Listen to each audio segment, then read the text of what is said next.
Halo semuanya, kembali lagi bersama saya Dimas Nuragni Priyadana. Di video kali ini saya akan menjelaskan bagaimana cara pengisian lampiran 1 di aplikasi ISPT 1771 Badan Rupiah tahun 2010.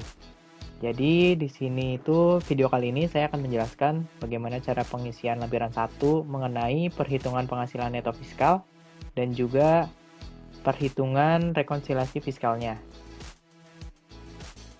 Jadi untuk pengisian lampiran 1 ini sendiri terdapat 3 halaman di sini. Yang halaman pertama itu khusus untuk penghasilan neto komersial dalam negeri. Di sini angka-angka yang di sini akan muncul apabila kalian sudah mengisi lampiran 2, yaitu perincian harga pokok penjualan sebelumnya. Kemudian di halaman 2 di sini terdapat penyesuaian fiskal positif, yaitu berisi biaya-biaya apa saja yang dikenakan koreksi fiskal positif, dan juga di halaman 3 terdapat penyesuaian fiskal negatif, yang dimana berisi atas penghasilan atau penyesuaian fiskal negatif yang telah dikoreksi. Oke, berarti kita sekarang lanjut ke pengisian rekonsiliasi fiskalnya dan juga bagaimana cara pengisiannya. Yang pertama, kalian siapkan dulu data dari perusahaannya, laporan laba rugi perusahaan, dan juga data-data terkait biaya-biaya tersebut. Nah, di sini saya sudah sediakan kertas kerjanya, rekonsiliasi fiskal.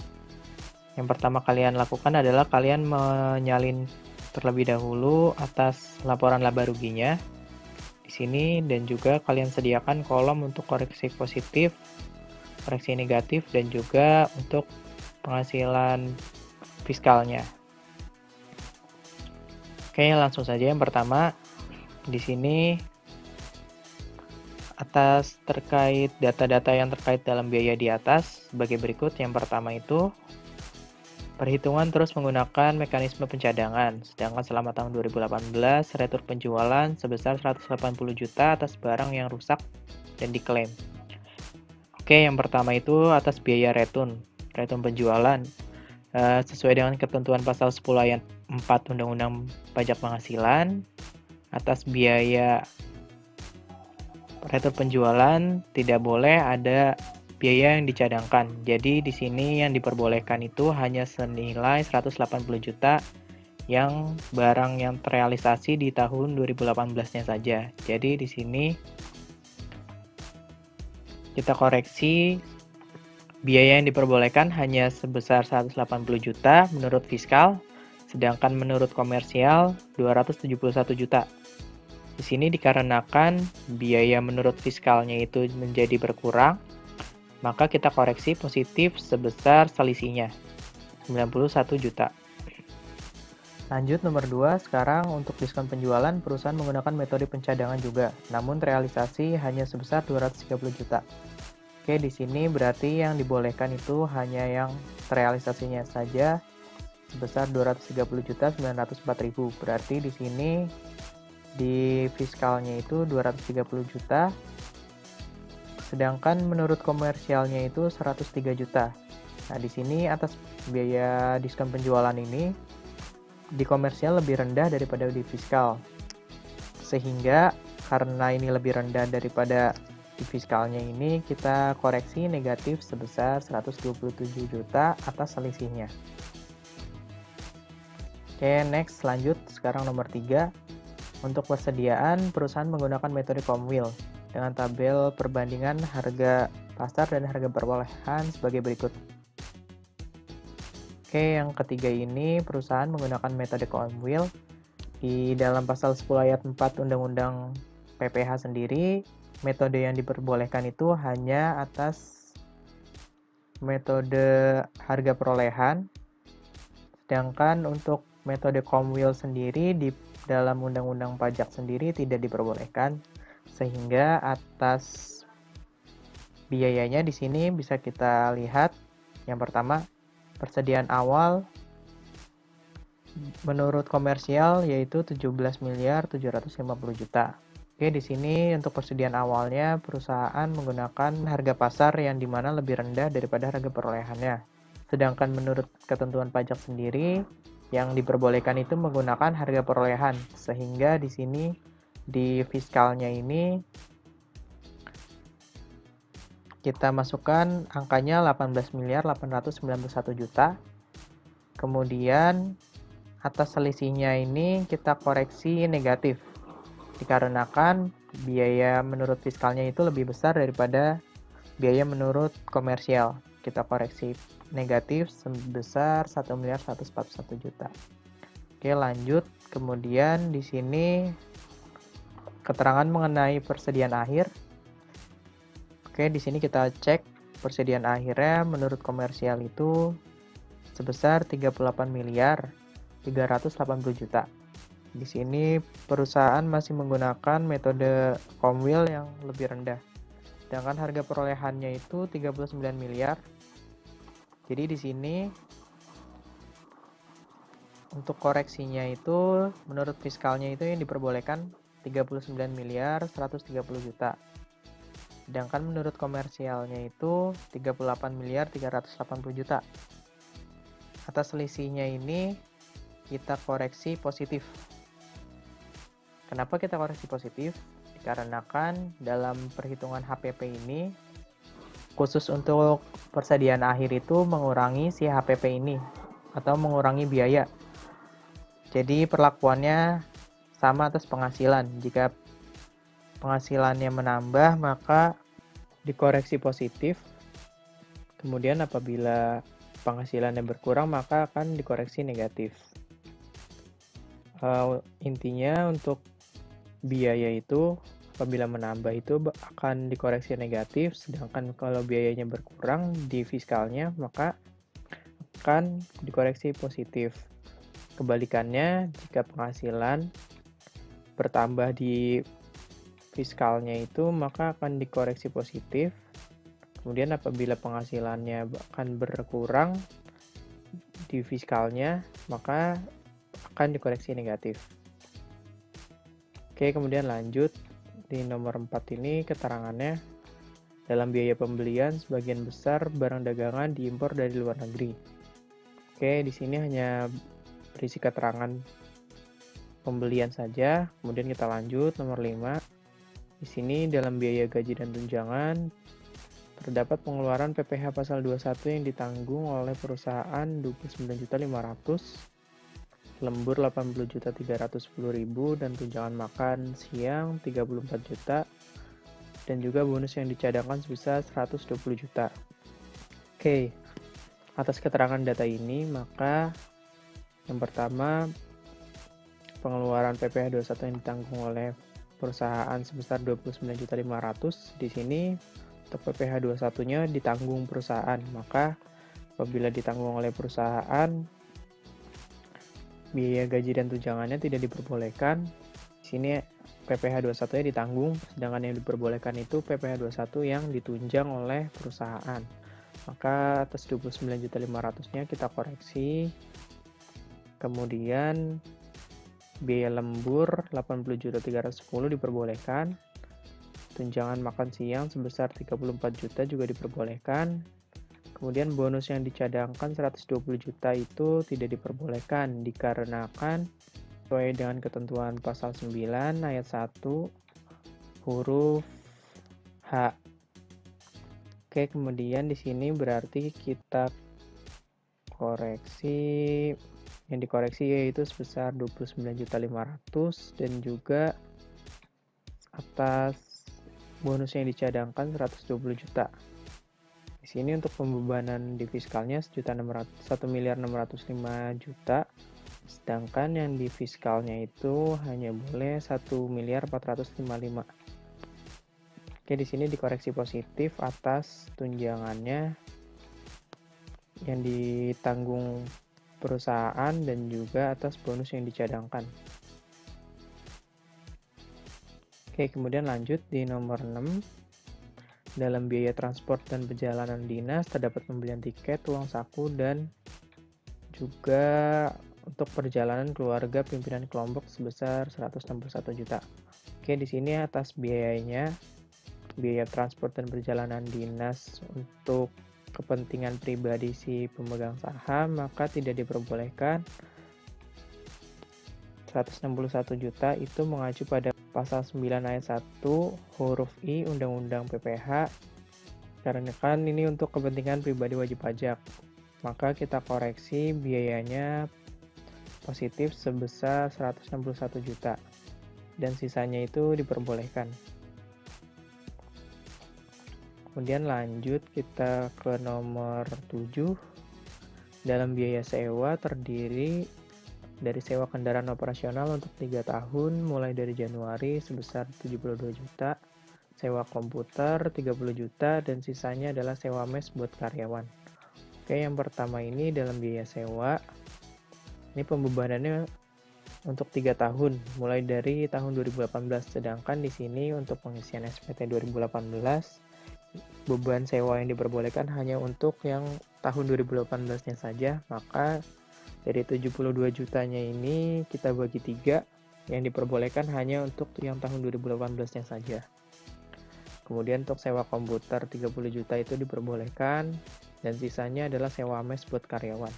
Sewa mes buat karyawan itu tidak diperbolehkan karena kan mengacu pada Undang-Undang Pasal 9 ayat 1 huruf E, itu sewa mes karyawannya dianggap sebagai natural, maka kita koreksi positif biayanya. Jadi di sini itu biaya yang diperbolehkan hanya sebesar 30 juta dari yang sewa komputer, kemudian dari 72 jutanya dibagi 3 atas biaya sewa yang tahun 2018-nya saja, sedangkan sisanya itu sewa mes karyawan kita koreksi semua. Maka dari itu di sini koreksinya sebesar 190.500.000 dan yang diperbolehkan biayanya hanya sebesar 54 juta. Oke, lanjut kita ke nomor 8. Dalam biaya perawatan dan perbaikan terdiri dari biaya perbaikan kendaraan sedan kantor sebesar 3 juta per bulan mulai bulan Juni 2018, biaya kebersihan sebesar 400.000 per bulan, dan sisanya adalah biaya pemeliharaan mes dan rumah pimpinan.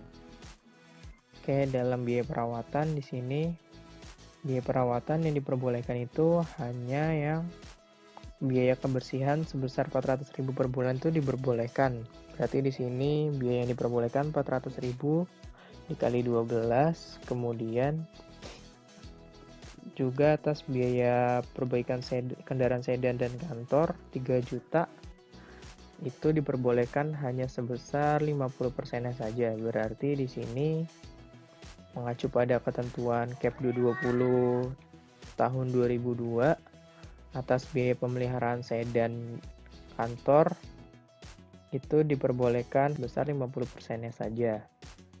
Kemudian sisanya itu untuk pemeliharaan mes dan rumah pimpinan itu tidak dapat dibiayakan karena mengacu pada pasal 9 ayat 1 huruf E itu berupa natura. Jadi di sini yang diperbolehkan biayanya hanya sebesar 15.300.000. Itu dari 57.750.000-nya ini yang di komersial, kita kurangi biaya yang diperbolehkan yaitu sebesar 400.000 per bulan dikali 12 atas biaya kebersihan, kemudian juga yang diperbolehkan lagi atas biaya pemeliharaan kendaraan sedan kantor sebesar 3 juta, kita kalikan 50%-nya berarti 1.500.000 per bulan mulai dari bulan Juni, maka kita kalikan 7 bulan di sini. Oke, kita koreksi positif, sedangkan sisanya yang biaya mes karyawan itu tidak diperbolehkan, maka dikoreksi semua. Oke, di sini kita dapati hasilnya di fiskal 15.300.000, sedangkan koreksi positifnya 42.450.000. Kemudian lanjut kita ke biaya iklan dan promosi yang dibuatkan daftar nominatif hanya sebesar 290 juta. Kita lihat ke biaya iklan dan promosi di sini.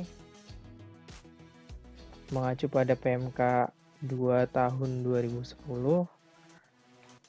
yaitu biaya iklan dan promosi yang diperbolehkan hanya yang memiliki daftar nominatif. Di sini di keterangannya yang dibuatkan daftar nominatif hanya sebesar 290 juta.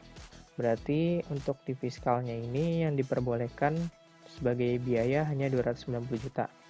Sedangkan di komersial 300 juta pembebanannya, maka atas selisihnya ini karena biayanya berkurang, maka kita koreksi positif 10 juta. Kemudian lanjut ke dalam biaya pajak dan retribusi. Di dalamnya terdapat pengeluaran untuk PBB MES 450.000. Oke, ini untuk PBB MES ya. MES itu masih mengacu pada pasal 9 ayat 1 huruf E, yaitu berupa natura, maka atas naturanya ini tidak boleh dibiayakan. Kemudian PBB pabrik dan kantor 25.903.000. Ini untuk biaya PBB-nya, karena untuk kantor masih diperbolehkan. Kemudian SKPKB PPH sebesar 18.900.000 dan juga STP denda PPH pasal 25 1.640.000. Oke, di sini karena kita sedang menghitung PPH, maka mengacu pada Undang-Undang pasal 9 ayat 1 huruf I itu atas biaya pajak tidak diperbolehkan, biaya PPH badan dan juga STP ini tidak diperbolehkan karena kan PPH badan ini adalah biaya PPH yang tidak diperbolehkan menurut pasal 9 ayat 1. Berarti ini kita koreksi positif atas 18.900.400 dan juga untuk STP denda PPH pasal 25 1.640.000 juga kita koreksi positif karena ini berupa sanksi administrasi. Sesuai dengan ketentuan pasal 9 ayat 1 juga sanksi administrasi tidak diperbolehkan. Maka di sini atas biaya pajak dan retribusi yang diperbolehkan hanya sebesar 75.759.600, itu dari 96.750.000 ini kita kurangi yang biaya yang dikoreksi positif tadi atas 450.000 itu atas PBB MES itu dikoreksi positif. Kemudian 18.900.400 itu atas SKPKB PPH badan yang dikoreksi positif. Kemudian juga atas 1.640.000 atas STP denda PPH pasal 25. Oke, di sini kita koreksi positif.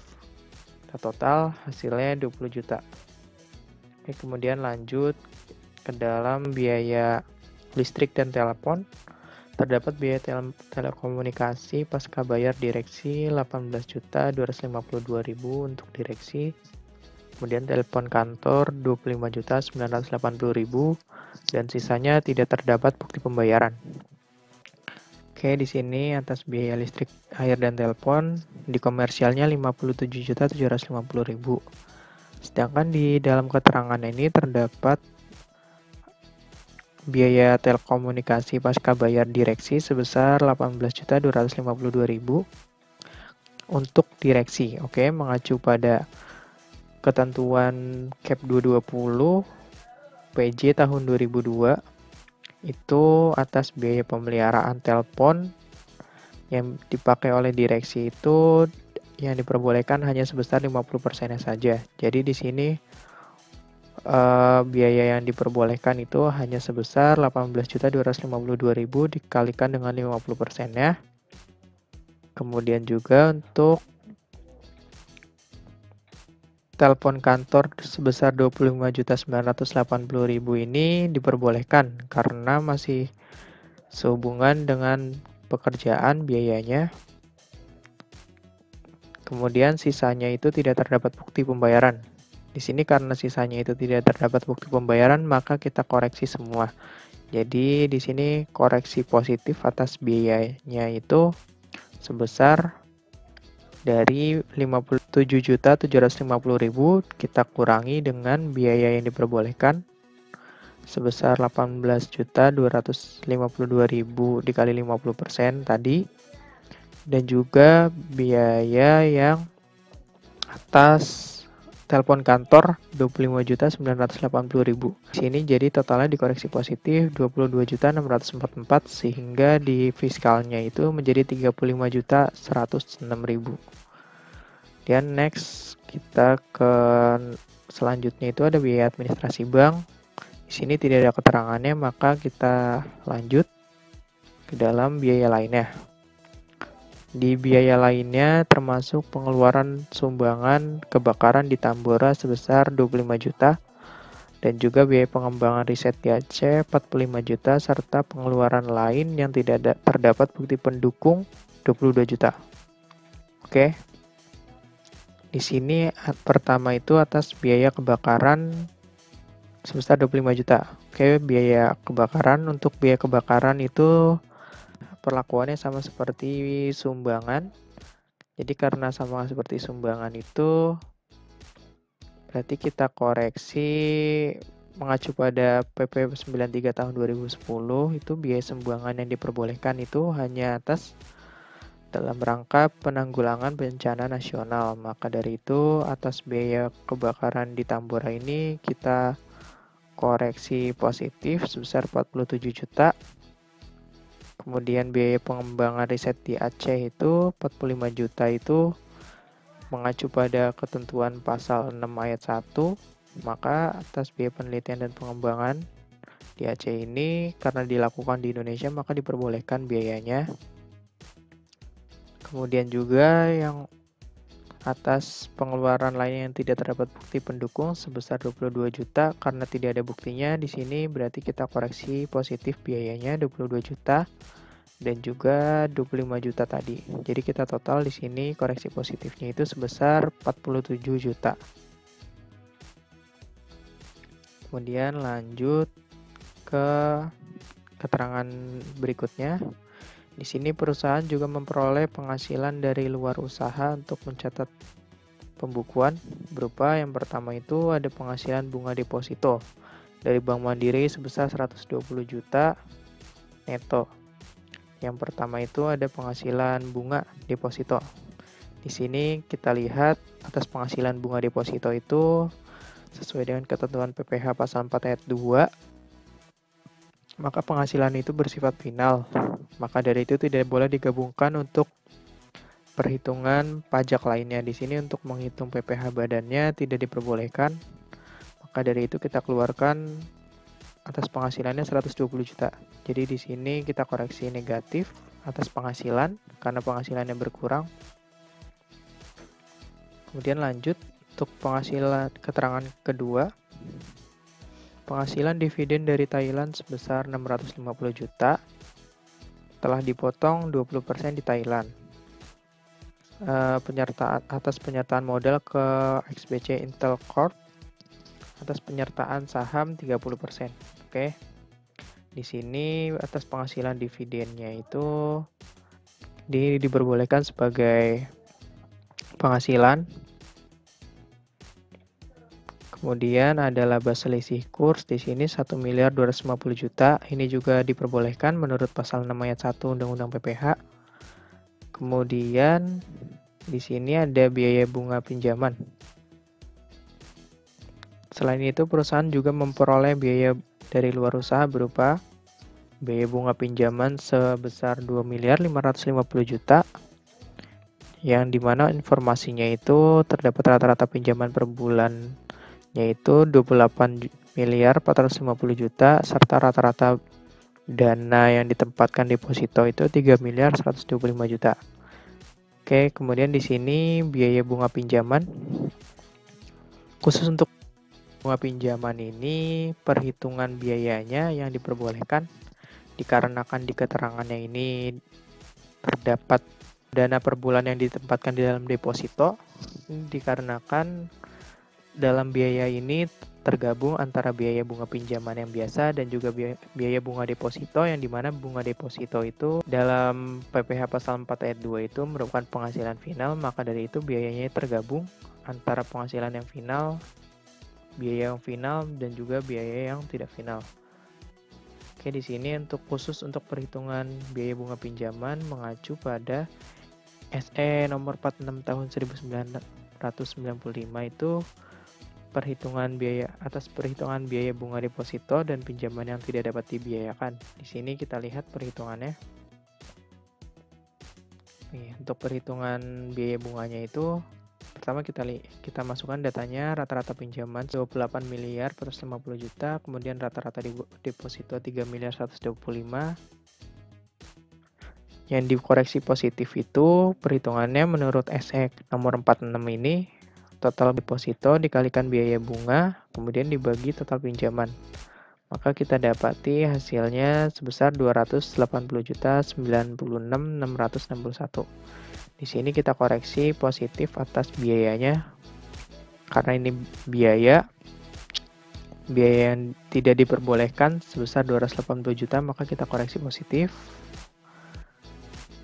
280.096.661. Oke.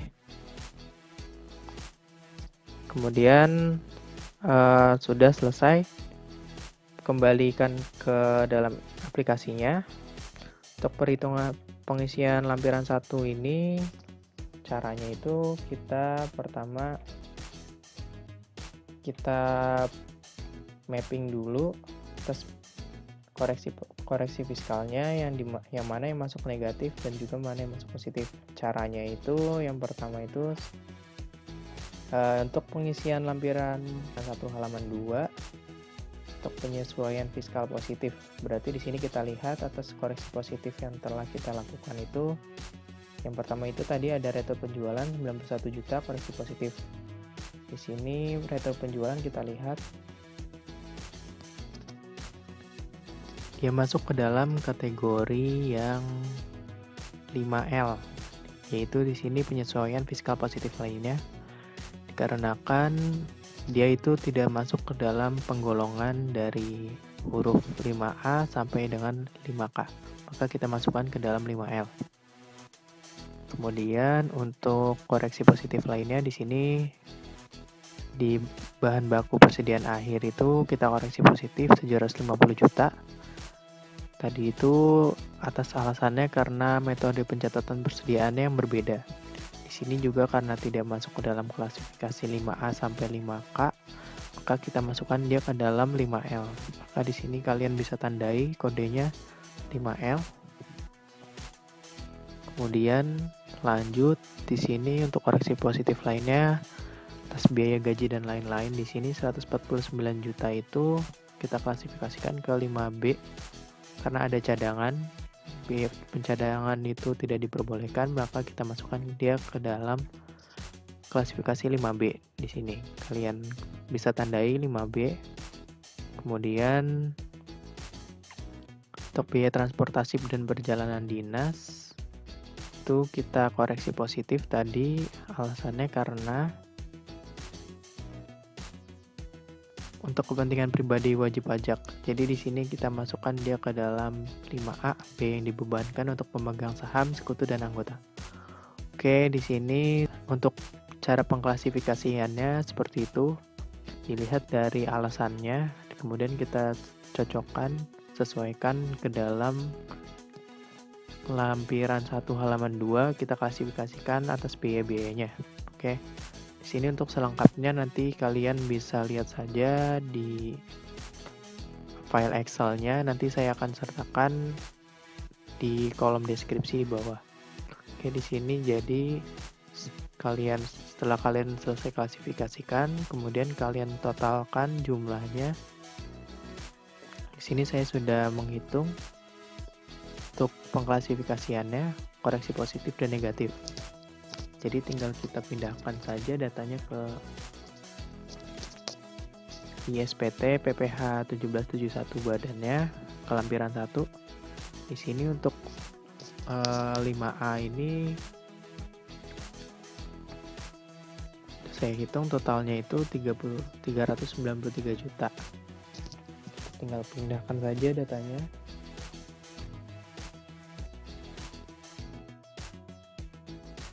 Untuk pengecekannya bisa kalian lihat di sini, kalian total jumlahnya harus sesuai sama dengan total koreksi positif yang telah kalian lakukan di sini.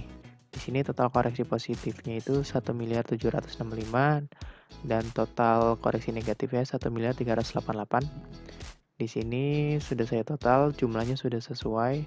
Jadi tinggal kita pindahkan saja datanya ke lampiran 1 halaman 2-nya. Oke, ini untuk koreksi positifnya sudah.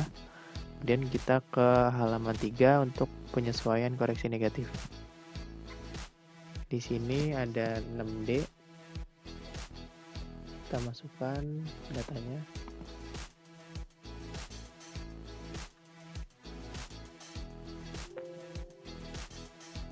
Kemudian juga ada penghasilan yang final. Oh iya, untuk lampiran 1 halaman 2 di sini. Jadi untuk penghasilan final ini kita masukkan ke dalam kolom yang nomor 4 ini, penghasilan yang dikenakan final di halaman 1 dan juga tidak termasuk objek. Tadi di sini atas data yang kita punya itu ada penghasilan bunga deposito yang bersifat final, maka kita masukkan itu ke dalam kolom yang nomor 4 di halaman 1, penghasilan finalnya yaitu sebesar 120 juta.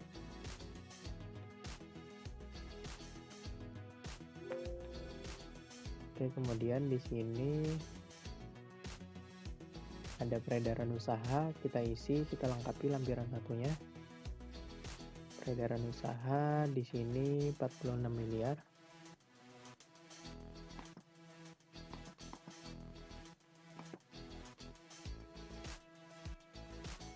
Oke, ini sudah terinput. Kemudian penghasilan dari luar usaha kita masukkan di sini.